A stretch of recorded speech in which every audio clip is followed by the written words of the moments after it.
से बात करेंगे। दिलीप, आपने क्वेश्चन ग्रुप में डाला था जिस तरीके से परीक्षा हो रही थी, वहीं हमने अभ्यर्थियों से बात किया। अभ्यर्थियों ने कहा कि सेम क्वेश्चन है, क्या कुछ कहिएगा, क्वेश्चन लीक हो गया बीच एग्जाम में?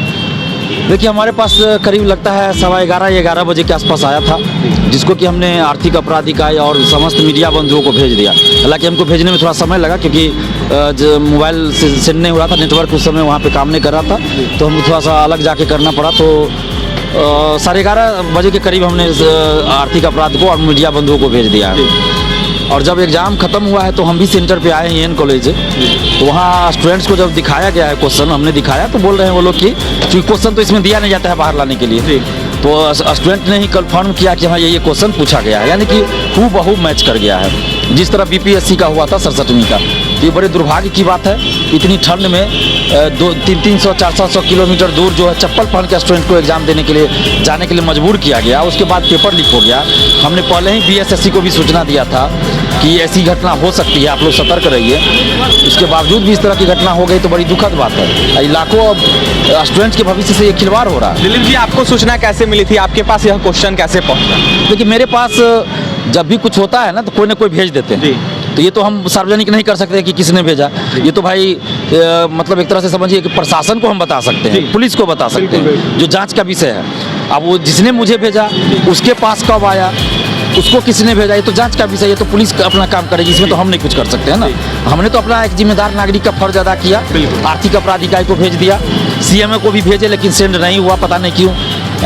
तो उसके बाद हम सेंटर पे भी मैच करवा लिए। तो ये दुख की बात है, सरकार को एक एक्शन लेना पड़ेगा, सख्त एक्शन। शिक्षा माफियाओं पारदर्शिता की मांग कर रहे थे आप, लेकिन हर एग्जाम में ऐसा ही होता है, पारदर्शिता लाने की बातें होती है लेकिन उससे पहले ही क्वेश्चन लीक हो जाता है।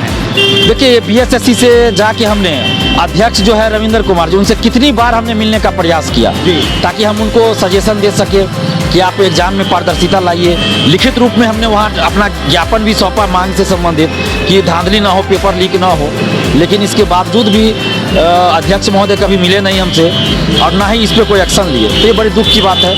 हम लोग तो मदद कर रहे हैं सरकार की, आयोग की, कि अच्छे से एग्जाम कंडक्ट हो। दिलीप जी, देखा जाए तो कई अभ्यर्थी ऐसे हैं जो गरीब तबके से आते हैं, बहुत मेहनत से पढ़ाई अभ्यर्थियों ने किया था, लेकिन उनके भविष्य के साथ लगातार खिलवाड़ हो रहा है। ये बड़ी दुख की बात है ना, ये दुर्भाग्य की बात है कि बिहार के युवा आज दर दर भटक रहे हैं और कुछ शिक्षा माफियाओं पे जो सख्त कानूनी कार्रवाई नहीं की जा रही है। तो सबसे बड़ी दुख की बात यह है कि सरकार कार्रवाई नहीं कर रही है ना। BPSC पेपर लीक का क्या हुआ? जब BPSC ऑफिस के अंदर जांच पहुंचा तो जांच बंद हो गया। तो इस तरह से नहीं होनी चाहिए ना।